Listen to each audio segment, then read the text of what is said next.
اسلام ایک تعارف، صفحہ نمبر ہے 152۔ نحمدہ ونصلی علی رسولہ الکریم، اما بعد فاعوذ باللہ من الشیطان الرجیم، بسم اللہ الرحمن الرحیم، رب اشرح لی صدری ویسر لی امری واحلل عقدۃ من لسانی یفقہوا قولی۔ انسانی کردار۔ قرآن کی سورت نمبر 14 میں ارشاد ہوا ہے، یعنی سورت ابراہیم میں، کہ کیا تم نے نہیں دیکھا کس طرح مثال بیان فرمائی خدا نے کلمہ طیبہ کی۔ وہ ایک پاکیزہ درخت کی مانند ہے جس کی جڑ زمین میں جمی ہوئی ہے اور جس کی شاخیں آسمان تک پہنچی ہوئی ہیں۔ وہ ہر وقت پر اپنا پھل دیتا ہے اپنے رب کے حکم سے، اور خدا لوگوں کے لیے مثال بیان کرتا ہے تاکہ وہ نصیحت حاصل کریں۔ سورت ابراہیم آیت 24 اور 25۔ پھلدار درختوں کا یہ اصول ہے کہ وہ اپنے موسم پر اپنا پھل دیتے ہیں، یعنی سال میں جب وقت آتا ہے تو وہ پھل کے لیے تیار ہوتے ہیں۔ موسم آتے ہی ایسے درختوں میں پھول نکلتے ہیں جو بہت جلد پھل کی صورت اختیار کر لیتے ہیں۔ اگر آپ آج کل اپنے گارڈن میں نکل کر دیکھیں یا باہر جنگل میں جائیں تو مختلف درخت جو ہیں وہ پھل پھول رہے ہیں، اور انشاءاللہ چند ہی ہفتوں میں آپ دیکھیں گے کہ ان پر پھل بھی آ چکے ہوں گے۔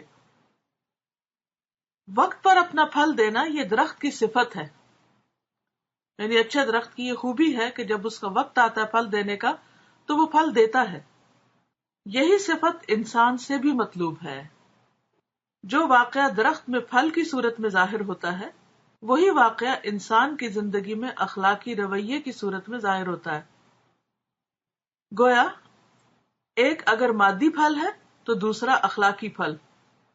پہلا واقعہ طبیعی قانون کے تحت پیش آتا ہے، یعنی نیچرل لا کے تحت، اور دوسرا واقعہ خود انسان کے اپنے شعوری فیصلے کے تحت کہ انسان اگر اچھا بننا چاہے تو۔ انسان سے یہ مطلوب ہے کہ لوگوں کے درمیان رہتے ہوئے ہر موقع پر اپنے قول اور عمل سے وہ اسی روش کا اظہار کرے جس کی توقع انسان ہونے کی حیثیت سے اس سے کی گئی ہے۔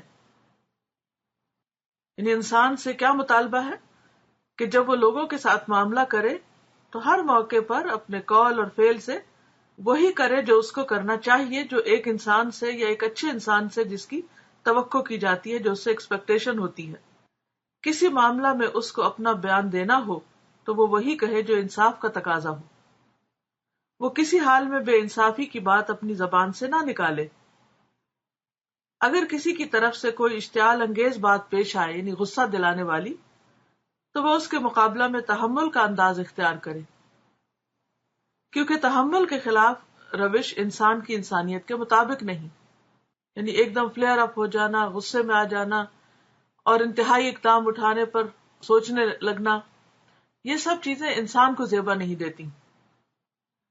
اس کا یہی انداز عملی معاملات میں بھی ہو۔ وہ جب بھی لوگوں کے درمیان کوئی عمل کرے تو پہلے یہ سوچ لے کہ اس کا یہ عمل اس کے انسان ہونے کی حیثیت کے مطابق ہے یا اس کے مطابق نہیں۔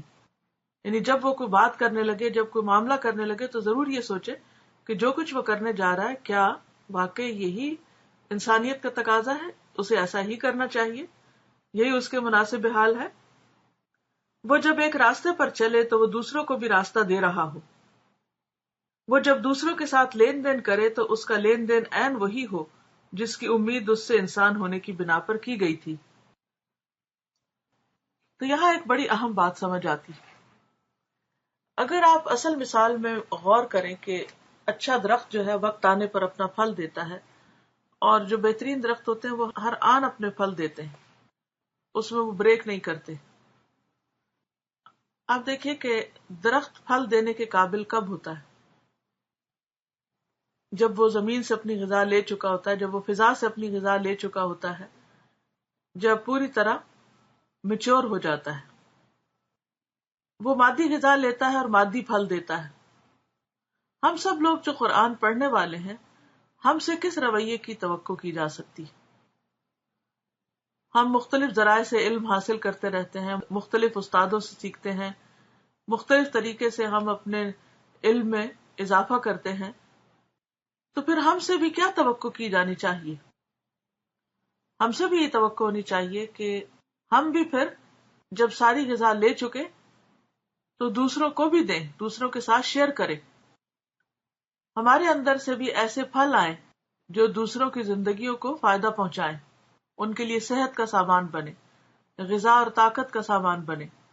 اگر کوئی شخص علم حاصل کرتا رہتا ہے اور سارا صرف اپنے ہی اندر رکھتا ہے اور اسے دوسرے کے ساتھ شیئر نہیں کرتا، اور خصوصاً جب ضرورت پیش آئے کسی کو اس وقت اس کے کام نہیں آتا، تو ایسا شخص دراصل بہت خود غرض شخص ہے اور فطرت کے خلاف عمل کر رہا ہے. اور جو شخص کسی کو فائدہ نہیں پہنچاتا خود اس کو بھی فائدہ نہیں پہنچتا. تو اللہ تعالیٰ سے دعا ہے کہ وہ ہمیں عمل کرنے والا بنائے اور واقعی ہم مختلف ذرائع سے جو فائدے حاصل کریں پھر اس سے بڑھ کر آگے دوسروں کو پہنچانے والے بنے. اللہ تعالیٰ ہم سب کی کوششوں کو قبول فرمائے. وآخر دعوانا ان الحمد للہ رب العالمین. سبحانک اللہم وبحمدک، نشہد ان لا الہ الا انت، نستغفرک ونتوب الیک.